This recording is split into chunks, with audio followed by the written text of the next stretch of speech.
Welcome back to the Golden Shovel Wrestling Podcast. And for the first time in about 3 weeks, we're actually live here recording in person after pre-recording everything over the Christmas break. It has been an absolute bumper opening weekend in the WWE for 2026. As I'm going to sit and break everything down, well, let's get in it.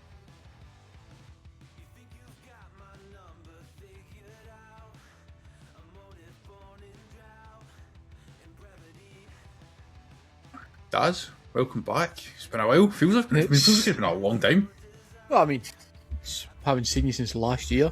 You know, Alright, we did that straight one, into with the uncle patter. Kidding on, don't cancel us for that. No, does it feel strange not to have recorded in the last few episodes? It's definitely a strange feeling right now. Much needed break, I think, for us. We've been doing for 8-9 months, but I do apologise for the lack of a Saturday squash, but schedules did not align. Unfortunately, to get an extra episode recorded. Now, you will be slightly chuffed, I'm guessing, this week that we actually have stuff to discuss on SmackDown that's more than just, I can't be bothered.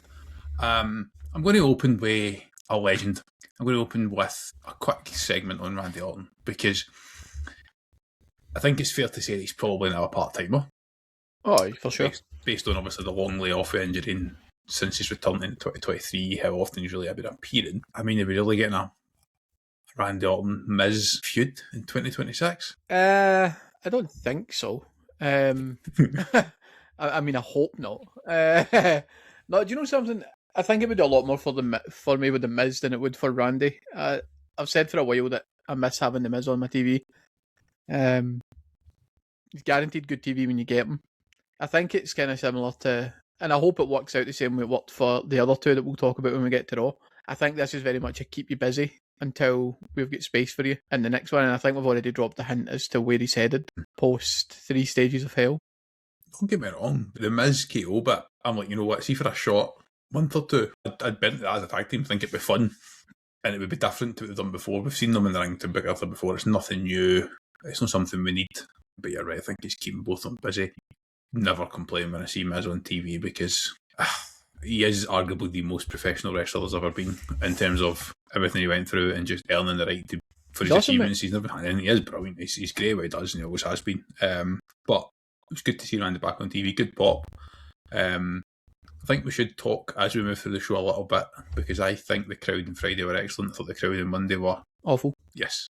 Not the usual Brooklyn crowd that we would expect now. Granted that traditionally at Brooklyn, you're getting an international crowd around one of the bigger PLEs pre-stadiums, but that was very much 10-year-olds in the crowd and absolutely no reaction. So, good pop.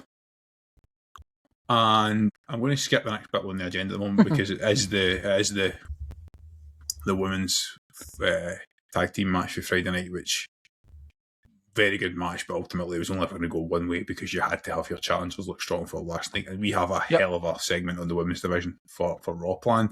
But I'm going to skip to the guy everybody's talking about from Friday night, and it's not the returning artist formerly known as the Indie God. It is Kit Wilson in this epic entrance, because it's so incredible. Good. It's absolutely incredible. Apparently he's using it for 2 months. Apparently has been using it for 2 or 3 months now, but not the time run. Yeah, so I was going to say, I remember that he debuted this music, I want to say like 6 weeks ago. He debuted it. October, I think it was Halloween-ish. Apparently. But then his next showing, I'm sure he come back out to his Pretty Deadly theme in Tron. So I think they just weren't quite finished with what they wanted to do. So apparently it was on a pre-recorded main event, so I don't know if maybe they used it for main event and whatever that week's Raw / SmackDown was, and then went back to the normal stuff for... But it is an absolute bop. I absolutely love the Tron. He's one of the few guys who's got an actual Titantron now, and it's not just his name like moving around on the screen. No, I really, really like it. I would like Kit to be one of the guys who gets a bit of time now that it's back to 3 hours, but was he purely out there for the artist formerly known as Zack Ryder's return? Is that the last we're going to see a Kit for a while? It's weird because I feel that we've tried versions of this gimmick. Like Tyler Breeze was brilliant in the ring and had a great presentation, but it never quite worked in the main roster. You then had obviously the tag team with Fandango. It's not saying it's the same, but it's a version of the same thing in terms of being It gets over with the crowd, but not always in the right way. The sheer amount of feedback I've seen online is absolutely brilliant. I'm all for it, by the way, because the guy looks the ball. The guy can go in the ring, the guy can work, and I actually really like Pretty Dead as a tag team. And I think the injury to Elton Prince was unfortunate for them. Kit Wilson's hung a bit because he could have been hung out to dry and buried away in Kieran whilst Elton Prince was out, and he's had a chance, and it's like, he's on TV most weeks. You and I are hypercritical of the IWC when they say this person's been buried. You can't be buried if you're on TV every week. You're making money. 100%. And the fact is that if Kit Wilson gets a good bit or two of merch out in the next few weeks, he's going to make some money. And that's ultimately what it's all about for him. That's all it's all about. So I think I was just like, hold on a minute, what is this? And they remind me so much of Eminem. Right, like Mercury, Nitro, and Malik. Like they two remind me so much of them, and right now I'm getting the feeling that Kit's going in this mad John Morrison singles push because Mercury get injured, and I just want to see where that ride takes us. But I want that entrance on TV once a week minimum. I mean, the fact is that I'm not sold on the whole gimmick, but him screaming toxic at people every week, you get behind it because people in the crowd will chant toxic, toxic, toxic along with them. So there is something there, doesn't it? Well, you know what I mean? That's the thing. It reminds me a little bit of Daniel Bryan's fickle. Just doesn't really matter what else he says, but when he lines up the fickle or toxic, it's going to go over. So I'm all for it. I love it. It's very much becoming the Bart Simpson meme, isn't he? Say the line. That's what it's going to ultimately become. But I'm here for it, and I like it. You can carve out a career in WWE. I mean, how long has the Miz been saying I'm the Miz and I'm awesome for? But it works. Ron Simmons. Damn, literally known for the word damn. He's paid twice a year to turn up and just stand in the background and go damn. I thought it was excellent. Now that does take us on to Matt Cardona's return, which I thought was perfect. I liked the Zack Ryder teasing in the twist. Now the crowd, we didn't totally get it, which is fine because you have to allow for WWE stands that will remember him as Zack Ryder. And the fact was he was on TV as Zack Ryder 5 weeks ago. A lot of those people also live in the bubble and purely only focus on E, and that's fine. Some people are not hardcore wrestling fans, they're hardcore WWE fans, and that's fine. But the name he's built, the reputation he's built as Matt Cardona since leaving WWE again. There's recognition in the company. 100%, and I'm so happy that he's in as Matt Cardona. I'm really interested to see where he goes. I thought he was the guy who would take the US title from Sami Zayn. That's who I thought would take it for Sami. I definitely think he should be the one to take it from Carmelo. I'm already in on Matt Cardona. I can't wait to see him actually get a chance to properly work, especially with this extra hour. I mean, again, talk about a guy, I know he's joked about it recently, but always being ready. He's always got a set of gear ready for the Rumble just in case. The guy looks like he's always ready, like he's in shape all year round. He clearly trains. Obviously, he's on the road with Chelsea a lot, which is why he can sometimes get away with being nearby for WWE events because he travels well regularly. I've seen him get a bit of criticism online, and I think he's pulled out of his indie dates, and I'm trying to figure out where I fall on that because one of the things he's pulled out for the Love of Wrestling, the big convention in Manchester, which I've got on my schedule of if I'm fully recovered for the surgery, then maybe. I've spoken to the wife about it, but it'd be good to go. He's one of the guys I'd have been interested in seeing, and he's not going to be there, and it's a shame. And he's pulled out a couple other events. There's some pre-recorded NWA shows that were due to come out that were recorded back in October. Obviously, they'll need to decide did they run with them or did they edit them out. I think where I stand on it is, see when you're a young wrestler, and you always see WWE have signed this person from this business. They're expected to start in the Performance Centre when they finish up the remaining days sometime in, let's say, March if we're talking now. Right, so they'll work the last 6 weeks and then they'll join up in March. Right, great. Yep. I think that's fine for young people. See, when you're Matt Cardona and you're already established and you're known, he can't risk picking up an injury because then they might just say, you know what, we wanted you back for a year to see how it went. You're going to be out for 6 months. We don't really need you. That's it, over. So I think I fall in that camp of independent contractor. I certainly right. It is crap for the companies that maybe have sold tickets based on him being there, but he could potentially miss it on hundreds of thousands of dollars. Oh, it's a no-brainer for Matt. It's no-brainer for Matt Cardona, and I think you're right. I think the fact that you couple his age with the risk of injury, and the fact that there's so much competition in WWE right now, he's only going to get one crack at it because if it doesn't work, and he's getting to it's not going to happen again. And as you say, gets to travel with his wife. So I mean, it is shit for the other indie companies who have got him on pre-recorded shows that are due to air and any bookings he was lined up for, but ultimately he's got to look after himself, which sucks for some people. But I'm really looking forward to seeing what the. It doesn't strike me as the guy who would pull out of those shows unless it was worth it.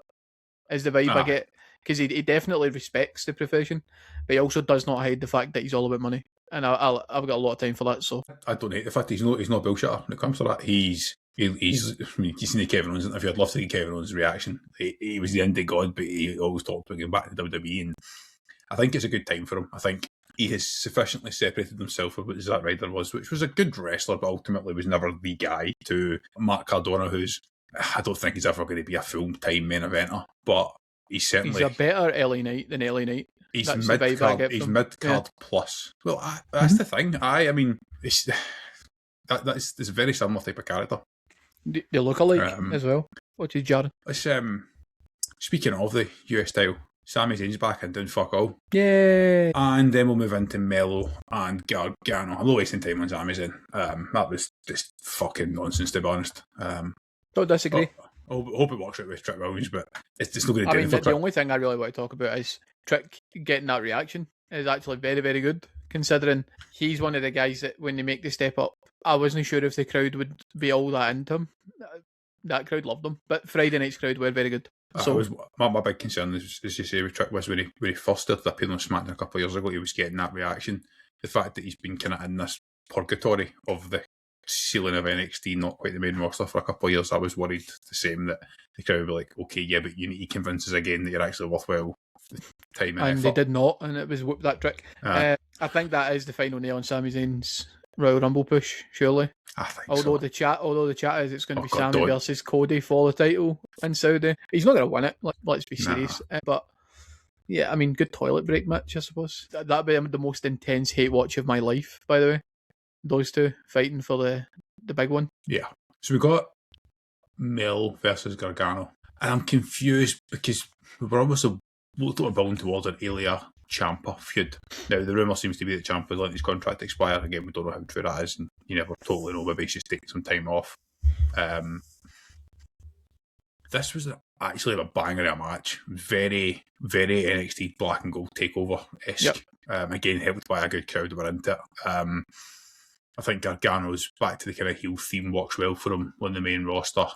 I don't think the Rebel Heart character works as well on the main roster for him, so I think that was good to see. I think it's the best that Mel has looked for a while, because there's certain people he's got chemistry with. The NXT alumni of his era that he works well with. This was an opportunity to face somebody for a previous NXT era, and somebody maybe not necessarily get the same chemistry with. Worked really, really well. Only thing is, it doesn't. You would disagree. It doesn't captivate me as a feud for a title. I don't think it doesn't. One-off matches, yes, but it doesn't captivate me. It's not who the person I would pick Melo to be in a feud with, right? But I also feel like it's the level of wrestler who probably should be wrestling for the US title, right?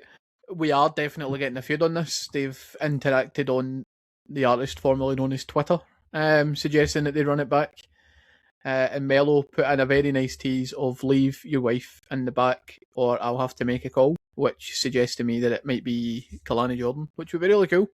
They two have got a bit of history together, so I'm in it as long as it's not overplayed. I don't mind if I'm watching those two wrestle, because you're guaranteed a good wrestling match. There's no getting away for that. And I think that on a 2-hour SmackDown, I'd be happy to see it more often. I think now that we're branching out back into 3 hours, it allows for more wrestling. So I don't know is the answer. But we are definitely in the coming weeks getting more and more call-ups, it seems. We're getting more and more people coming up and joining, especially on Raw, which is one of my beefs with SmackDown this week. It's 3 hours, and one of the guys we have been touting for such a long time who will thrive in that SmackDown environment in 3 hours is fucking signed with Raw, and I am furious about it. During commercial break. Well, commercial break for them. But yeah, furious about the fact that Javon Evans is not signing on SmackDown because it's the perfect place for him. Makes me wonder who will sign with SmackDown. We're talking as well. Trick suggests obviously Trick has joined the roster, but there should be at least one more, in my opinion. Yeah, I mean, there's the obvious one, isn't there? That would be cool. He's perfect for the Rumble, but obviously, as we've discussed and we're going to discuss at length over the next few weeks, Rumble surprises will be different this year because they'll be on a chartered 747 to Riyadh. It's like sidebar. Have you seen this temporary stadium they're building for the Rumble? Yes, I have. I do not understand that at all. Very, very South Africa 2010 World Cup. It feels very, very odd. I don't like it. I'm not into it at all. I'm really not. I know that they're not doing quite a few other stadiums at the moment because they're rebuilding them for the 2034 World Cup, but it kind of screams like if they build a purpose-built stadium, they're going to hold a show every other month, is what I'm... Anyway, I don't want to get down that route, but... Well, we know what's happening. It's going to be there every other year. Well, it's going to switch between Saudi and Vegas. That's the way it's going to go. If anybody does want to start sending us in some early Rumble predictions, let us know in the comments what you think. We'll probably do them week before. We did way too early predictions a couple of months ago if you want to go back and check them out. And to be honest with you, at the pace that Triple H's booking moves, it's glacial speeds. There is probably not a huge amount of difference from what we were predicting back then. Did see Jordan Grace backstage as well talking to Nick Aldis, which is interesting because last time she was backstage in SmackDown, she was being announced as a member of the SmackDown roster, which everybody seemed to just forget. Coincidentally, we did not repeat those words to her. Coincidentally. This time it was very much like, we would like you to join us. I think she needs a bit more prominence on NXT, if I'm honest. I'm a huge Jordan Grace fan, but her trajectory... I think, and it's what we're about to come on to next in the agenda. Yes. I actually think she's on the show to get this person over as champion. I really think this is the feud that is going to... Because it seems strange to take the title off of Giulia if you were going to put it straight back on her. Didn't really make sense in the realms of what you're trying to achieve. So here's let me give... I'll do a bit of backstory for listeners there. Obviously, we have heavily criticised the US Women's title picture pretty much the entirety of the year. The title changes we've actually heavily praised, but what's then happened when about that has been poor and ultimately led to giving their overall Golden Shovel Award for the most head-scratching booking session of 2025 to SmackDown in general as a 2-hour show. Yeah. Because it's how poor it was. We couldn't actually separate the issues with SmackDown in the second half of the year, particularly this division.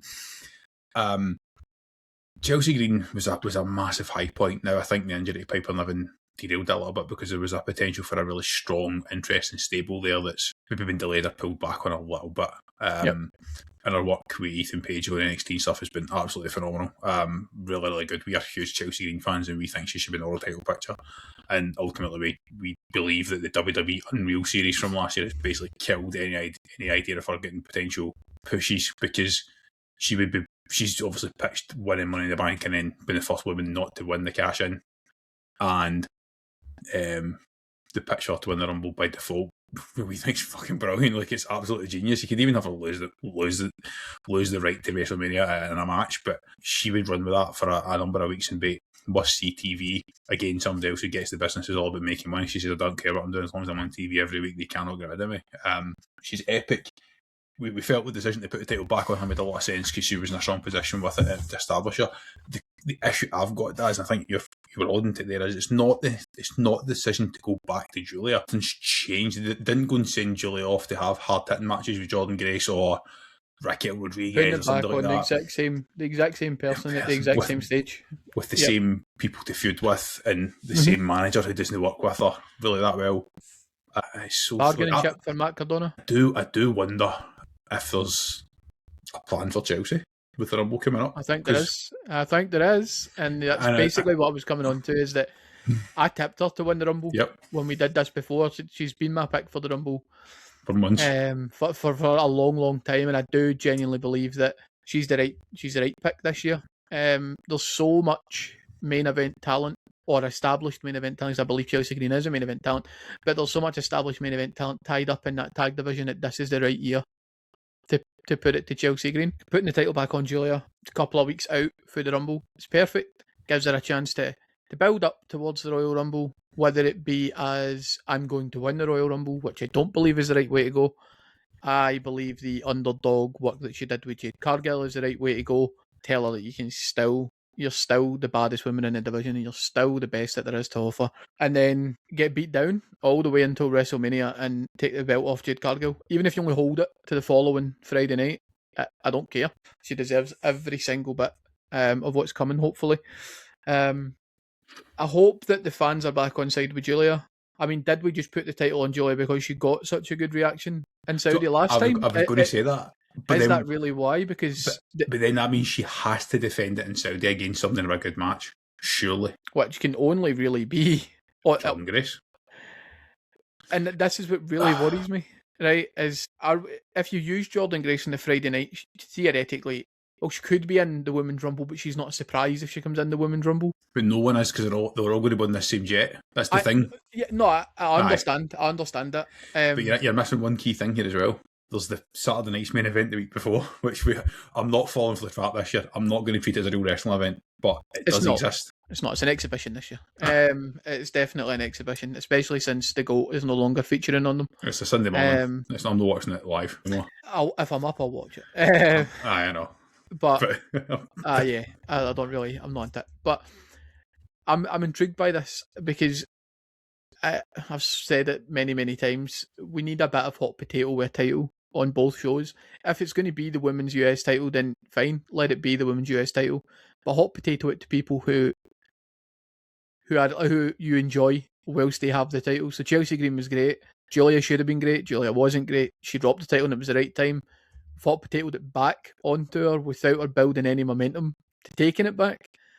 I just hope that we don't fumble Giulia a second time, because I think it could be really difficult to recover if we botch a second US title run. Especially for somebody who, again, I don't know how often I've really heard her properly speak in terms of in-ring promo work. She is, I'll check this, she is half English. She is born in Italy to a Japanese mum and an English dad, or vice versa. So I'm assuming she must have English as a second or third language, but relatively native to her. Go check that out. She does. But that's obviously not a strong point for her, which is fine. So she was born in England to Italian Japanese parents. It was close. So maybe she doesn't actually have English as a kind of... You did right. I knew the right combination. In the wrong order, yeah. So she maybe doesn't have English as a strong language, and that's fine. But that means that she's the type of person who would benefit from staging a US Open challenge, because she can have good wrestling matches, and that's enough for her.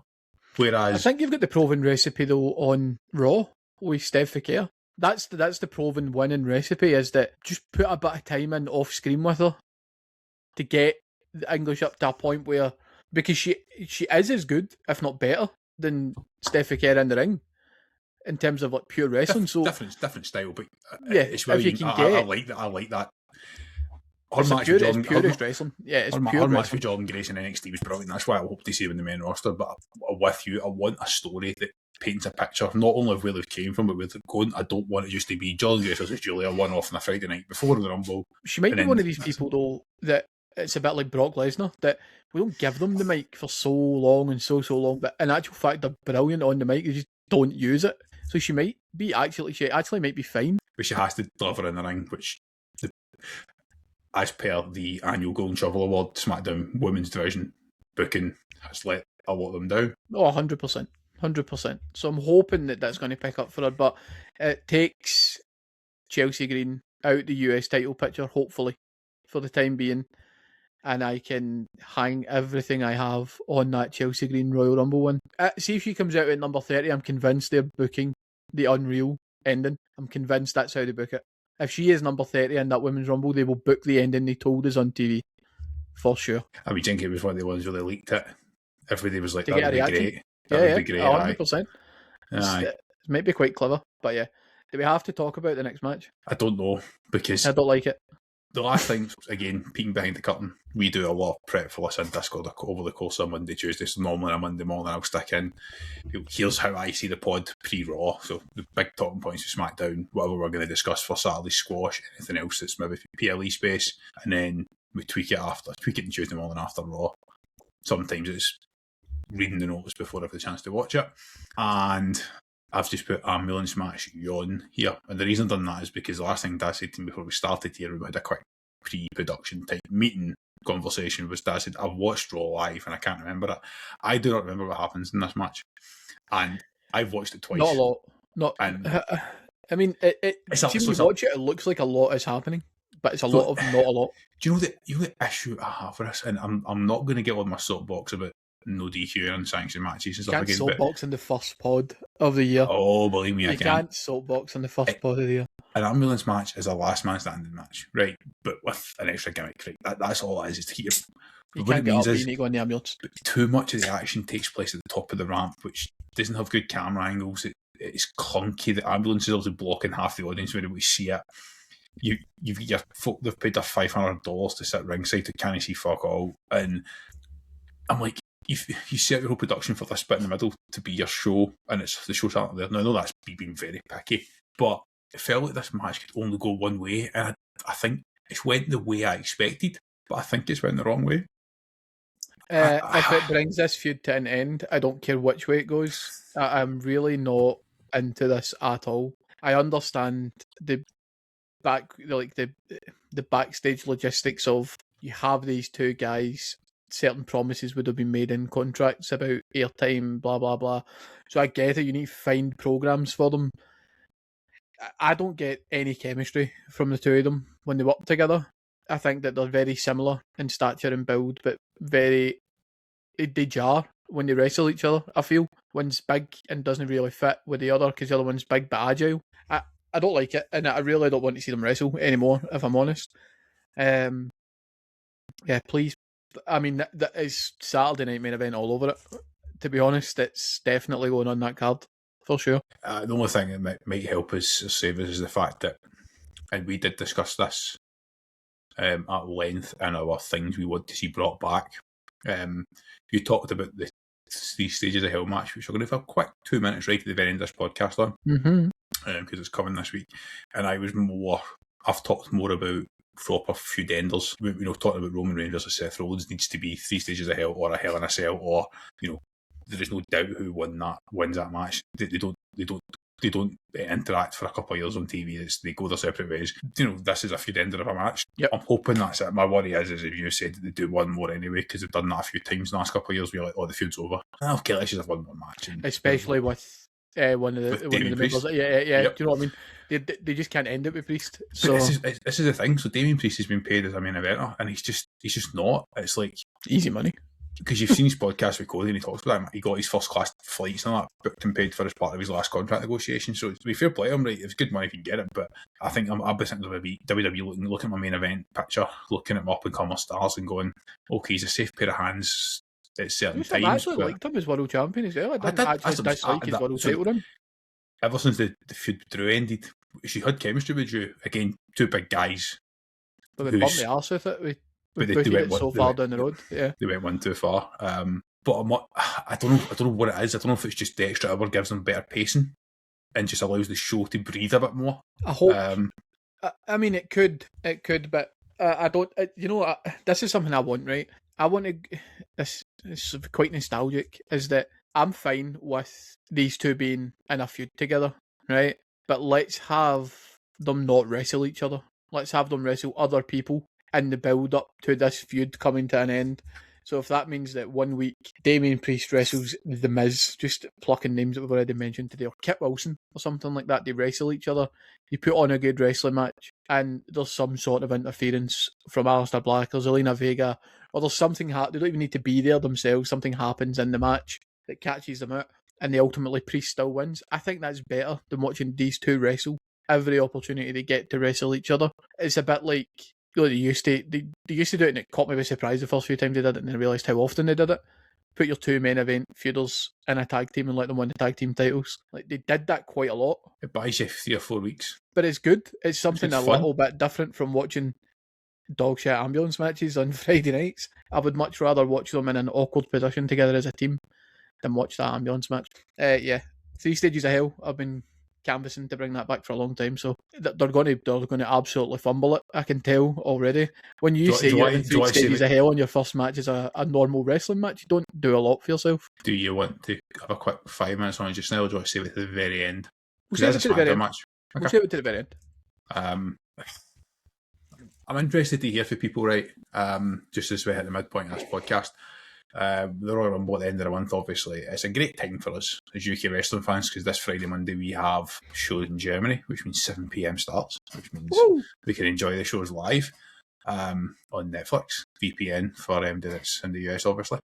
Although good news for you guys in the US, you now have the entire back catalogue of PLEs pre-2023 is on Netflix now. So welcome to the real world. But I'm going to do a TikTok on this in a couple of weeks as we head towards the Rumble, but let us know, what is your PLE traditions? I will have fairly tapered off in the last few years with the introduction of 2-night events and try to coordinate. I miss the fireplace. There'll be a fireplace when we knock through walls on the other side of the house, but for us, the Rumble's the one that still happens in person every year. The three of us in the pod plus Daz's brother Adam get together, usually at my house, and Tesco run, McDonald's or Burger King, plenty of snacks, and then usually 4 in the morning we're going, oh no.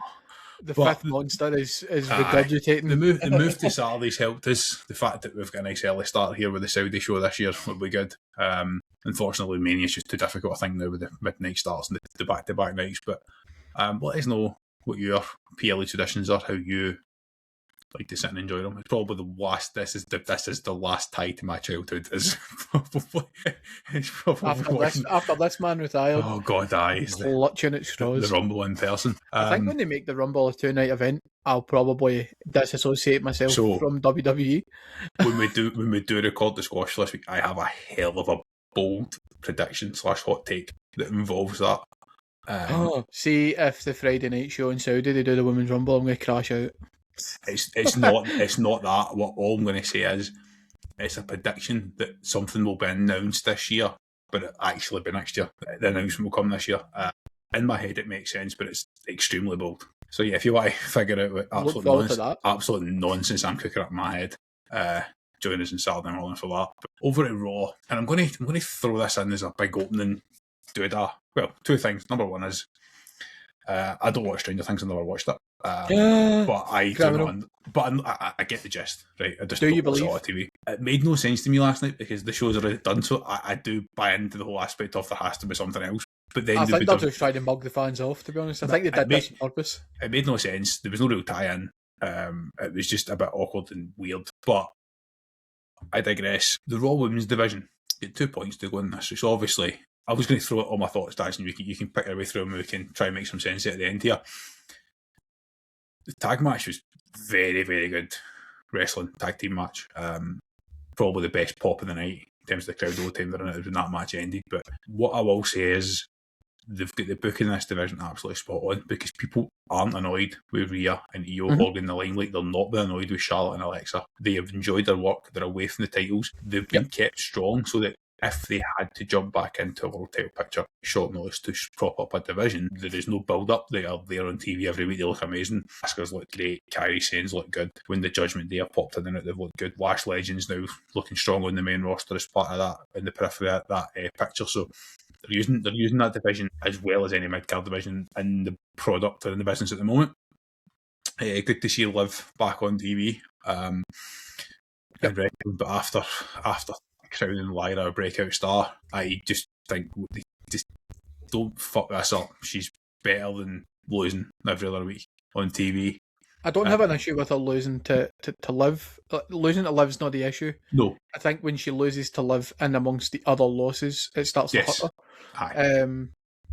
But yeah, I do agree. I think that it was good to see her back on TV. There's another example of using the tag division well. Just her and Bayley worked really well together. They probably should be the team that eventually goes over Rio, which I would imagine is going to be a multi-team match, I think, at some point. But they would be good. Make them look strong. The other two things I think are interesting. Does Steph Vicaire have a legit injury, or was it a tool to put heat on Raquel, or a combination of both? She's mildly injured. We might as well use it as an opportunity to put heat on Raquel, build that feud. What's your thoughts on that bit first? I'm going to save Becky versus Maxine for a minute. Yep, I'll bump the same way you went, and we'll build up to Steph. Tag match. Right decision, wrong time in the show. We shouldn't have opened with it because it peaked and the crowd flatlined beyond it. I don't hate the Kabuki Warriors dropping the titles, especially to Rio. It makes me feel a lot better about Chelsea Green's chances in the Royal Rumble, taking out arguably the two best women's wrestlers in the business, putting tag gold on them. I can already see the feuds. Please let them defend it in a gauntlet match. There's so many good female tag teams out there. You could have 3, 4, 5 teams involved in that, and it would be an absolute spectacle to behold. Liv Lyra. As I said, I don't hate the fact that Liv is beating Lyra, because I think in terms of reality that probably should be the booking. I'm just a little bit worried about Lyra getting lost now that there is so much talent appearing on a Monday Night Raw, that she's going to get buried under it a little bit. She looked good. It was one of those matches you don't have to win to look good, but if it's in between in between two wins, you don't really care. Follows a few losses, you start to think, what's happening here? It's not even just the losses, though, isn't it? It's just the fact that we're waiting for the story with Bayley to really go somewhere, and we're still talking about her work with Becky. Then you realise it was pre-SummerSlam, and you're like, that's quite a big gap from the last time we were really invested in your work. She's definitely suffering from, this is where your chess piece is moving, but in order to get you here, we need to get this one, and this one to here. But yeah, like, she's still on TV every week, so we're still getting to watch her wrestle, which is great. She's not been taken off the product, so long may that continue. Steph Vicaire, I was a bit like yourself. I thought we were making a temp injury look a lot worse. When she came out with the boot on and things like that, I thought, we're playing up to this a little bit, buys them a couple of weeks just for her to get this wee niggle, whatever it is, sorted, and she'll be back. She get taken out in the ring, and I thought, that's great. That buys you a week, 2 weeks. That's perfect. Then she got attacked backstage, and I actually think we might be writing her off. I actually think it might be a little bit longer than anticipated. I don't... It's honestly, if she has to vacate this title due to injury, we need a new strap, because this one is going to be ultimately cursed, for sure. I think it's a legitimate injury. I don't know the extent of the injury, but the second backstage segment felt very much Vince McMahon era to me, because that's era I grew up in.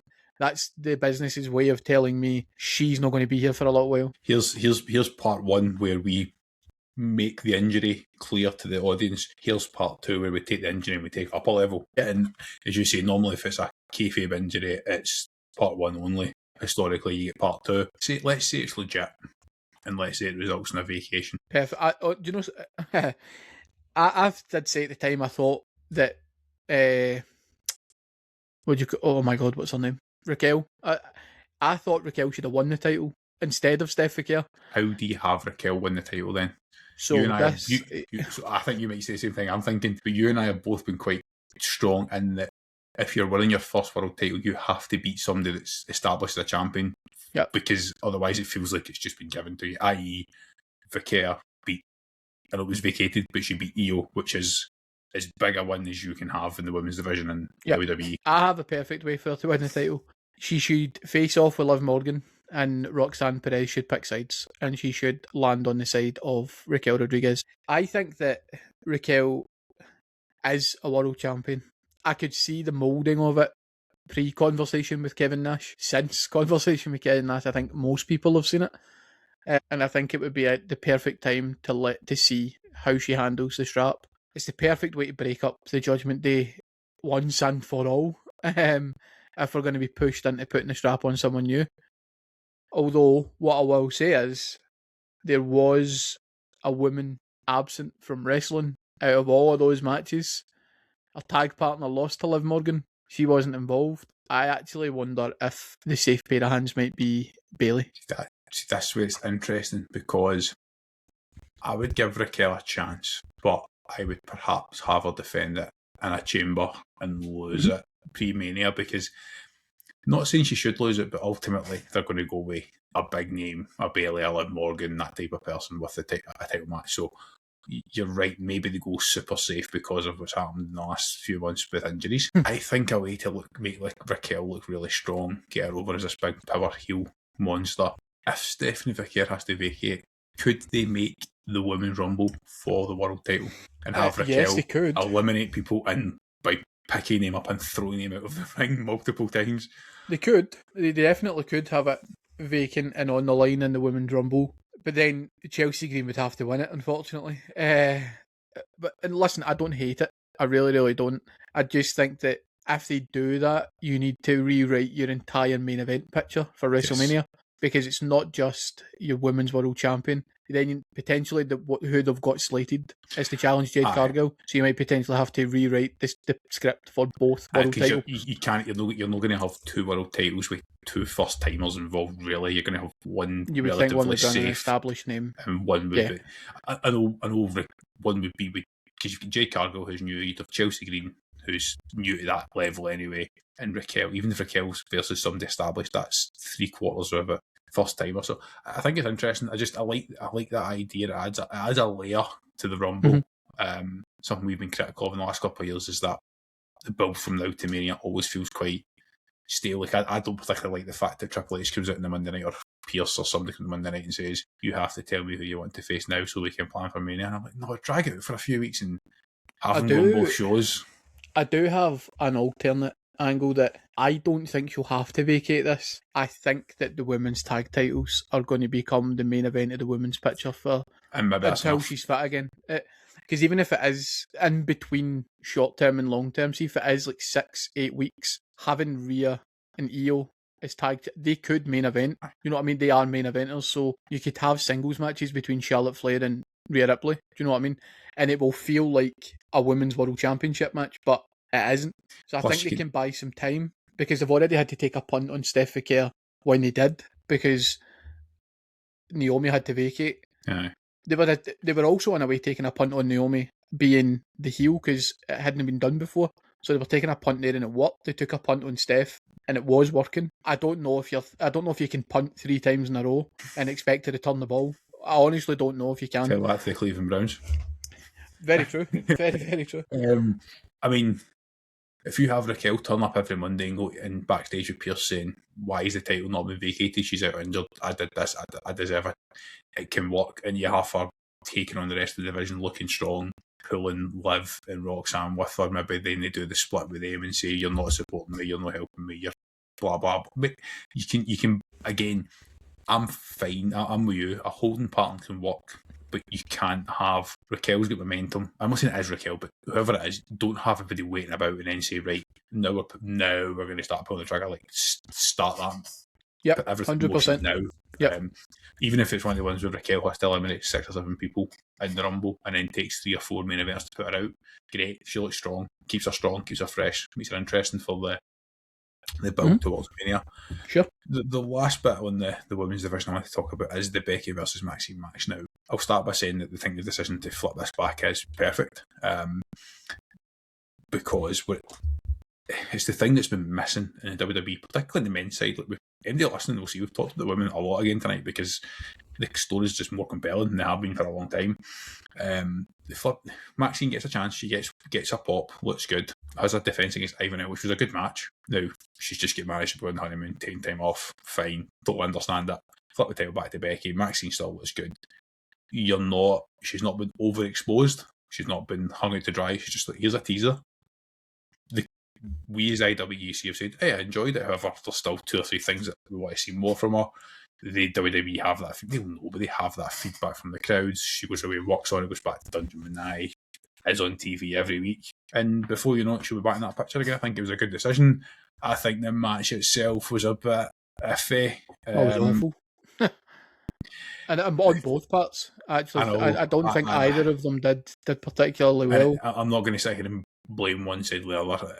The first match was really good. This match was, I think, ultimately it's one of the ones where, because the finish looked so strange, like, I understand the concept of being bent over back. Becky's using the ropes, you're in a figure 4, you can't use legs to kick out. Not attempting to kick out with her shoulders. You just lift your shoulder in that position, there's no pressure on your shoulder, and she's watching the referee count the 3, and I'm like, and also she doesn't even wriggle. She's not moving. And it's also one of those ones where, from a production point of view, as you couldn't have picked a worse camera angle of. Yeah, literally right on it. Right, it was. See if you did it from Becky's POV, like looking up at Becky. You can't see Maxine basically in the back of it. I don't hate the decision to put the strap back on Becky. I don't think where she's headed she needs it. I don't think that's. I don't think that, but I also feel like that's probably just contractual for AJ Lee, is that she will get a title within X amount of appearances. I thought both were really, really clunky. Maxine's taken most of the heat because of the finish, and there's a really odd go through where she's supposed to go through the ropes, but she kind of like walks and then goes under the rope, and it looks really, really clunky. But I don't think Becky did anything to help her. There's a particular spot in the match with, I don't even know the name of the move, and it looked really, really good when she did it to Ivy Nile. The double underhook of the arms, where she drops them. It's a net breaker, almost. Becky does not attempt to sell it at all. Whether or not she's uncomfortable with the move that they were putting out, I don't know. But I seen Triple H tweet that you're the first 2-time Women's Intercontinental Champion. It's not just him that's saying it. Like, I get it, it's funny, but does she really need it? I think we should have had... it's maybe a wee bit of me, but could Natty not have just wrote her off TV and took the title off her? Could we not just have had Natty steamroller and have Natty Neidhart just absolutely box the ears off some people for a little bit? It's the issue with this picture, this whole concept of long-term booking. Maybe I'll get my horse a little bit on TikTok at some point. Probably. But the whole concept of it and the fact that matches are part of the storytelling, it's not as if you just stop bell to bell telling a story. The hot potato, it's not quite a hot potato. Becky getting involved, put Lyra over, moved on, has some good matches, boom, elevates Maxine, takes the title back off her. Match wasn't great. People saying Maxine's probably still hungover and pissed for red, which might be true. I don't know. Anyway, irrelevant, you edge up to the day better than that. The issue now is that if you now put Becky in that AJ Lee feud, you're holding that IC title hostage at least through WrestleMania. If not, even SummerSlam, if it does change hands at Mania, AJ Lee's not going to drop it straight away. I would much rather see somebody pick it up like a Lyra. I think Raquel's 11. I want to see Raquel's maybe a picture. Just somebody else that it elevates them and then they elevate the next person off the back of it. What I will say, right, and this is something I hadn't considered until I was working out my thoughts on the Steph Care angle. Maybe it is just to have a women's singles title on a top star while Steph Care is out. Maybe she wasn't supposed to drop it. Maybe the injury has swerved and we need a big name to wrestle one-on-one in women's wrestling for the next few weeks, months, whatever it might be. Because AJ Lee and Becky, whether my thoughts on AJ Lee are worth anything or not, it's two names, it's two big names, and it will sell tickets. I personally don't think they're of the same level. I think Becky's many, many rungs higher on the ladder, but I don't hate that she won the title. It's just a little bit confusing to me. But the match itself was of a really poor standard. And I really hope it doesn't hurt Maxine in the long run. I don't think it will hurt Maxine too much. I think she carried enough favour heading into last night that people will forgive it. I think if she's involved in the Rumble, she needs a good showing at least. Again, for these people, she's in quite a similar boat to Melo. Not on the same level, but what I mean is, we know Melo can go bell to bell. We've seen Maxine improve bell to bell, but can you do the rest and put a piece together and tell a story over 2 weeks, 3 weeks, 4 weeks, 5 weeks? Because ultimately, this whole feud has been carried by Becky. It's not been the same back and forth like it was with Lyra. This has been Becky's, as you've always said, you really like Becky's work on social media and on podcast and outside of it. Sometimes the promo work in the ring's a bit screechy, which is fine. Her character right now is phenomenal. It is hilarious from an inside perspective. But I didn't really ever see Maxine ultimately get involved. And the fact is that we were almost more intrigued as to what will eventually happen with Jessica Carr at times. So it just needs... It's intriguing, but my worry is that you've got a strong division there that's now without a world title to chase and an IC title that's kind of penciled into a match that doesn't need a programme, surely. Unless they do pivot the title away, I'll have AJ Lee cost Becky at some point. Yeah. Two more segments to talk about in Raw, which is interesting. It was very heavy in the women's side of things, and I'm obviously conscious of time, but thoroughly enjoyed the women's work in the majority on Monday. And the next one is, we'll keep it relatively short, as Gunther's promo and the interruption from AJ Styles. Now, what I think is particularly interesting about this is the fact that we're having this match next week, and Düsseldorf at a nice normal 7 PM for us, is interesting because they're stacking the deck. Again, I think they've got another week where they're not up against college football, etc. Because of the time difference, and they're up against the NFL. So stacking also, the deck. It's close to a home game for Gunther as you'll get. I get that. But this is also a PLE level match, or at the very least a Saturday night's main event match. Well, it suggests to me that he can't retire AJ. Yes, if we're going to have this match now, We can have it in 6 months' time. But also, only one person can win the match. I'm not saying there can't be shenanigans, but only one person can win this match. Surely, especially in Germany. Especially what happened last month. I mean, if and this is something I spoke about at length when we argued the piece over Superstar of the Year, like the male Superstar of the Year. On paper, Gunther sounds like a viable, incredible winner until you realise he's wrestled like 12 times in 2025 as a whole. And 2 of those matches were retirement matches he was in for the other guy. And it doesn't mean he can't look good doing it. He looked awful doing it for Goldberg, but he looked good doing it for John. I called this straight away. This was going to be his next program, was AJ Styles. I said that for the beginning, and I just think that if you're that guy and you're getting that massive rub that, yes, you didn't need, and it turned him into the following Monday was box office from Gunther. Absolutely box office. This match is far too soon. It just is. I just think their scheduling has forced them to just put it on as soon as possible. Now, I don't mind if we run this. In fact, no, I'm going to change my mind. This needs to run more than once beyond this, but it then can't be the end of AJ's run when it comes around to retirement time. Somebody else needs to retire AJ Styles. In my opinion, it should be someone from TNA, whether it be an old adversary or a new up-and-comer or someone who's ready to take the bull by the horns at TNA. But the promo work was good from both. I thought the promo was fine. Am I really looking forward to seeing it? No. But am I disappointed it's on the card? No.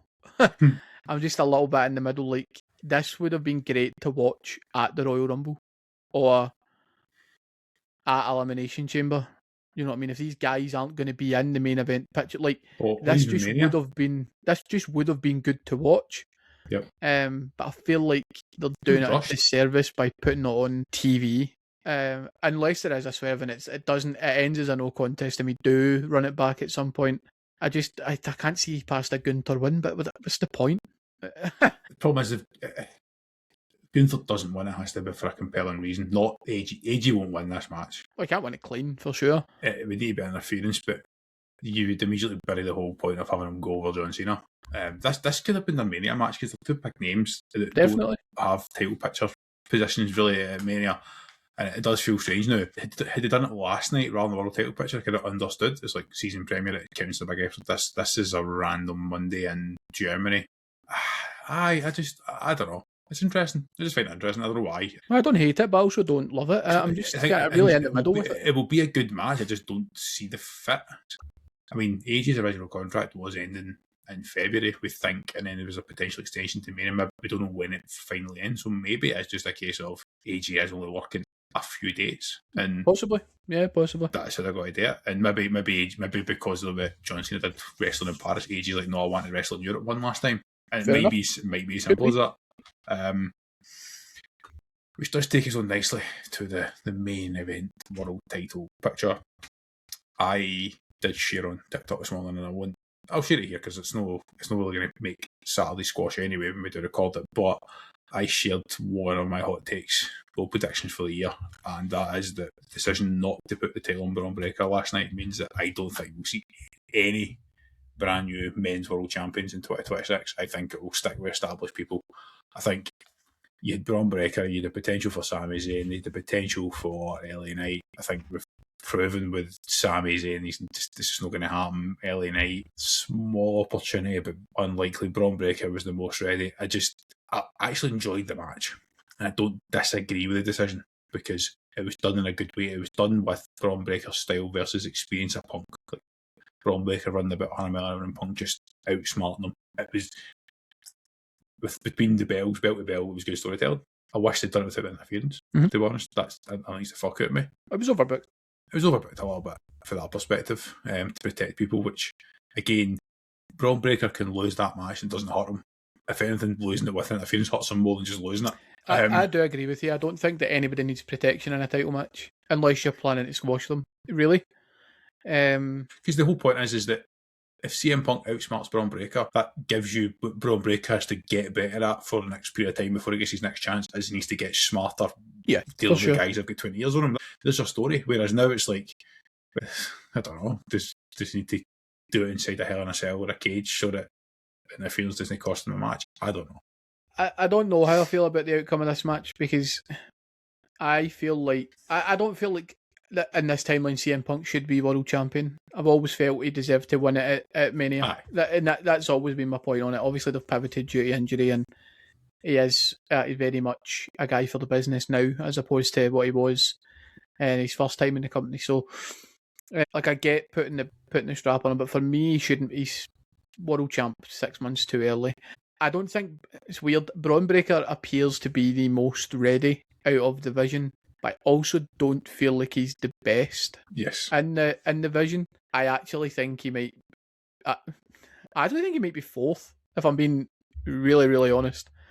I think you could toss a coin between Theory and Bronson Reed as to which one's the best. Pre-big injury, Bronson Reed was like a monster, like, absolute monster. And that 6 months just went like that skyward right towards that picture. I mean, it's probably going to get a lot of flack and a lot of hate. I actually think Logan Paul's better than Bron Breakker. I don't mean as an overall package. I always had doubts that Breakker would be able to cut a promo. My God, that guy is good on the mic when it works, right? He does have arguably like one of the greatest dance partners right now of all time. 100%. 100%. I actually think I'm maybe doing him a bit of a disservice saying that Logan's better than, but I'm more captivated when I watch Logan wrestle than when I watch Bron. You can see a clear path for Logan Paul in terms of he'll get booed at the building for 6 weeks if he holds the title for 6 weeks at some point. See if he did one of those silhouettes, like see how you do, like you can see football means it says who scored this goal, and it's this wee silhouette jinking in and out. See if you showed me a Bronson Reed running around the ring and spearing someone, I wouldn't be able to tell you if that was Bron Breakker or Rob Gronkowski. Like I don't dislike Bron. I think Bron's a massive talent and he's definitely part of the future. I think he's been paired with the wrong guys because the guys around about him are better, unfortunately. You know what it is as well though. It's not just. I've tried to think about the way to put this. It's not just being better. It's like Bronson Reed's this 320-30 pound just big monster who can move, and the tsunamis put you out because he's 320 pound coming off the top rope where that's stepping into it. Like it's, and yes, Bron Spears amazing, Bron Breakker Spears amazing, but what I mean is what sets him apart, he's still got like Def Rebel music. He's still got a relatively generic singlet. It's like the dogs are barking. That's that thing that was interesting. Right, that was getting him over. That's disappeared as part of the vision. Like just the wee things that made him Bron Breakker have disappeared as part of the vision. Like one thing I think what sets him apart one thing I from think being we've fast. seen, right, and this is what I base my opinion on because I understand that is like pouring petrol on an open fire to say that Logan Paul's better than Bron Breakker. I don't mean in the literal sense, but see when I look at Bronson Reed and the work that he did with Roman Reigns, did not look out of place. No. Did not look out of place. See when I look at Austin Theory, that is the prototype of the perfect wrestler. You just need to be able to mould him into someone who's really likeable. That's where we are right now. We're trying to mould this guy. And that's fine. On ring, Austin Theory will wrestle rings when about just about everybody else in the company. Yeah, we just need to mould him into someone who's likeable. And I think we're on our way because he actually has cool music. It's Linkin Park music. Anyway, and Logan Paul, and he get flack for being a part-timer. He's not been a wrestler. He's so blah blah blah blah blah. The guy put on one of the best matches in Roman Reigns' historic title runs. That match was incredible. It was a very, very good wrestling match. See if you watch last night's main event, I don't know if you noticed it, Breakker's not ready. He's too fast for his own good. They always talk about the art of slowing things down and to help sell it to crowds. And there's a perfect spot in the corner where Punk is on the top rope and he goes to do his head scissors and he makes a complete arse of it and almost lands in his neck. And I'm like, see if you just slow it down a little bit and sell it to the crowd that this is what you want to do. I'm just not sure there's a character right now with Bron Breakker where he's not 100 miles an hour. I actually think Bronson Reed should be the one to win the title in the division first. I think he should be the guy to hold the strap, become an absolute menace, and see what comes of it. But that's the point I think we were making like a few minutes ago when we were saying if that match ends relatively clean without interference and Bron Breakker loses to a CM Punk who outsmarts him, that's part of the next stage of his evolution. In kayfabe, he's learning how to win a title How to by become a world slowing down champion. and be a world champion and win a match. The psychology of a match, it becomes, it's real, but it becomes part of the story. And right now, I don't know where they'll go next week. Like I said, I don't disagree with the issue. I just think it's one of the ones where actually, a bit like the Drew Cody match at WrestlePalooza, a clean loss would have been arguably better. Instead, you're once again showcasing other people who we're sitting here going, I'd actually rather would have watched CM Punk versus Bronson Reed. But the reason we don't see that is because I think Bronson Reed would kill him. If only there was a first-time world champion in 2026, a guy who's ready to win the Royal Rumble, a guy who should have won Males Wrestler of the Year. If only that man existed. And wasn't injured. He exists. He's not going to be injured all year. Come on. No, I know. Yeah. No, I think that's, it's probably a good comparison. I know we're probably slightly too high on Dom versus everybody else, and versus probably slightly harsh on other people because of that. But it's like when you set up a 619, you don't just sprint into it. You pause, you get the crowd on their feet. Yes, when you go for a frog splash, you make sure you pace yourself climbing the ropes. Exactly. If your finisher is to run at 100 miles an hour and jump at someone, you will get kicked in the face like Punk did because you're expecting even it. Even Braun Strowman done it. Braun Strowman used to give it the big whirl outside before he did it. You know what I mean? It's just the art of slowing it down to appreciate it when it's fast. It's the old adage. People say that AEW is better at matching, WWE is better at storytelling. Maybe in a black and white world, but it's not black and white. You tell a story during the match as well. You bring the crowd along with you. You get them involved. And don't get me wrong, it is amazing when you see Braun running from the Titantron all the way to the ring. That's good because the crowd have that few seconds to get into it. I'm not knocking him. I think this is like hypercritical because definitely he's not a bad wrestler. He's good. This is picking at the story aspect. We're not picking him as a real person. And in the story, this is what he needs to do, is slow down and be a bit more methodical. I mean, it's the same as like when Roman was going for a big spear, the it brings the crowd into it, it slows the match down, it sets up the finish. The triple crossroads, as much as like Cody Rhodes' work, you get the finish, the Claymore, the RKO. I know it's out of nowhere, but like it's not really because you see him sneaking in, the crowd sees him sliding into the ring or wherever he's coming from. Like once he starts jumping, like you know it's coming. That is part of the spectacle, and I think that's, I'm not saying it's missing because the spectacle is him running fast, but I guess how do you have him run fast whilst allowing the crowd to Batista's the blueprint, right? Because Batista was bonkers. Batista used to shake the ropes and then do the thumbs before he did the powerbomb, right? I think all Braun really needs is he's got the singlet, right? So he's got the straps that he can take down, but it's not enough. He needs something beyond that. Also, that's Kurt Angle's thing. Yeah, but see, even if he does the dogs are barking, see, even if that's what he does, it's similar to like Roman Reigns' Like, just give us something that helps just to take it from power slam, body slam, whatever it is, straight into singlet down, and then next thing we know, we're bouncing off 6 ropes. And you know what I mean? Like, I don't know. I'm just, the finisher's not my issue with him. It's everything else. He's just too quick, and I think that methodical pacing is what's needed to elevate him in the ring, because he is very, very good. I am not knocking the guy. Have him use the Steiner recliner to slow the match down and get the crowd involved, especially a knowledgeable wrestling crowd like a big PLE, where you have international crowds who remember his dad and his uncle. Have him do something as a throwback. Like it would. I know they try to move him away from that, but they're acknowledging the fact a little bit more that he is a Steiner. So use it. Use the Steiner recliner at times and have the match slow down, have the crowd be involved. And as we said, this is like nitpicking, hypercritical. But it's a difference to becoming world champion and not. It really is. And storytelling, terms for sure. Storytelling, 100%. It is the difference. It's part of the overall presentation. I do think being divisions hurt him. And I'm sure if you're on TikTok and this is clipped and you go and see a pinned clip, it is a top viewed clip, at least it was until this morning. And it's from months ago where we say that I'm not enjoying the work, because historically people working with Seth Rollins in factions with he's the leader don't end up coming out looking particularly strong. And this feels like one of the times where he was hot when he took out Seth. We missed the opportunity to put the belt on him. They did miss it. When it was vacant, they should have just found a way to weasel him in. I'm glad they didn't, because Bronson should be the guy. Although I like what we're cooking up with Austin Theory. I don't know where that goes. He very much comes across to me as Seth's guy. That's the vibe I'm getting. He's working for Seth in that vision, and I just hope he's not the one who loses, because when Seth comes back, Seth then dwarfs Austin Theory.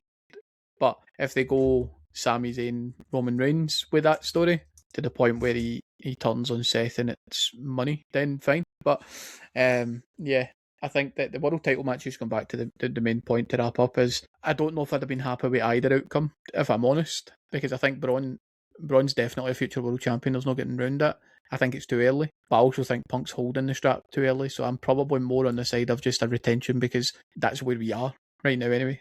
And I think you just need to be wary of having too many new-blooded champions at the same time on your shows, because if it starts to go tits up, you very quickly have to switch a lot of stuff about. Because, as you say, there's switches that make sense, and there's switches where you're like, well, that's that person buried. Even if it's like, because losing the world title doesn't bury you, but does if you're JSO. In certain aspects, it can. Basically, now you're back to holding up 2 belts. Well, I don't want to bring him up too much, but they weren't even getting yeets on Monday night. I don't know what was wrong with that crowd, but that's anyway. Well, that's a conversation for next week.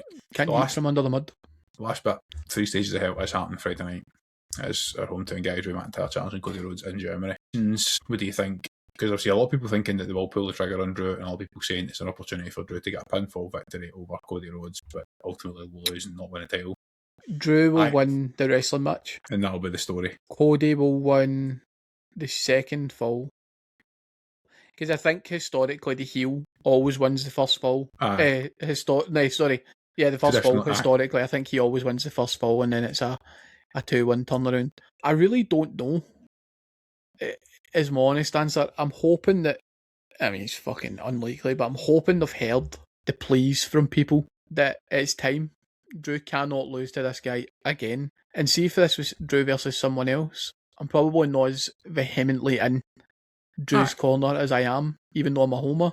There's only so many times you can lose before, because the story can't be I beat you in the wrestling match and you needed stipulations to win the title because you picked the stipulations. So it does nothing for him. The way that they book things, they'll probably book it 2-0 Cody. To be honest, that's my prediction, by the way. They'll probably book it 2-0 Cody. 2-0 Cody in 5 minutes. I'm going to say 2-1 Drew. I'm going to say Drew's going to win the title. Cody's been uninspiring as world champ for a while, but then what's the purpose of Randy Orton telling him he's coming for the belt if he's not even going to have the belt? Like, what's the point? Or maybe that's to throw us off the scent. I don't know. Unless the normal match ends in a DQ or a no contest or a count out, and then we have a draw, a win, and a win, and it's the first ever draw in a 3 stages of hell match. I just don't get. I don't really understand why is that a wrestling match. I don't like Drew said why you like. I know, but what's the point in bringing back such a good to have 2 wrestling matches, because that's ultimately what we're having. I know, because the false count anywhere has to end in the ring because it's a steel cage. No, it's false count. No, they have to come back to the ring. False count anywhere means they count anywhere. But I know what you mean. They can't go too far technically because they're going to have to bring what I'm saying is the false count anywhere has to end in the ring because the cage will descend at the end of that fall. Because I suppose you're right, because you can't. If you're in the crowd fight, if you're in the crowd wrestling, right, and traditionally you throw somebody off a 10-foot drop, you can just pick them up and drag them into a steel cage. Do you know what I mean? So it doesn't really make sense to me. I think we should have started in the cage and went from there. I think, see, had they reversed it, had a cage match first. Then falls out anywhere. Then did a normal wrestling match. Then did a normal wrestling match, and you could end the show whichever way you like. See, but honestly, this probably should just have been a Hell in a Cell. I don't disagree. The problem is they're never taking that on the road ever again. That sells for US use only. Although the PLE itself has died as well, hasn't it? It's not a thing anymore. Bad blood have done anything national players. I just Drew should win, but I just don't see a reason for him winning now because there's no point because Cody's they're going to against one of the ones where it would arguably be worse for Drew when they have to drop it at the Rumble. It's just silly. Well, I don't think he will have to drop it at the Rumble because the other part of me says that Drew probably should win it because the Saudi fans will probably want Cody in the Rumble. You know what I mean? That Cody and Roman in the Rumble is good. Doesn't need the For the title either, fans. by the way. That's the thing that Yeah. annoys me. So Doesn't need the title. I really don't understand. Maybe it's not going to have the title. Maybe that is the plan for It's it. quite a tough story to sell, though.